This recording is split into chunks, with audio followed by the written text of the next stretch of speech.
असा विचारता येईल की विचार का करावा, तर महाराज म्हणतात नाशिवंत देह जाणार सकल, आयुष्य खातो काळ सावधान म्हणून विचार करा.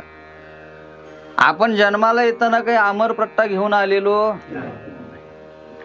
बर, पुन्हा हा जन्म गेल्यानंतर माग हाच जन्म मिळेल.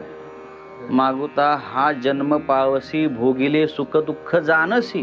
आणि जरी मिळाला पुन्हा हा जन्म तरी भोगिले सुख दुःख जानसी. मागच्या जन्माची स्मृती या जन्मामध्ये तुला असणार. त्यामुळं हा देह जायच्या आधी सुद्धा विचार करावा लागेल. हे का, ह्या कोणता विचार करावा, तर तरुण जायचा विचार करावा. का विचार करावा, तर हा जन्म शाश्वत नाही, हा कधी ना कधी तरी जाणार आहे. म्हणून जायच्या आधी विचार करावा. कोणता, तरावया पार भव सिंधू. आणि विचार कसा करावा किंवा विचाराचं कृतीमधून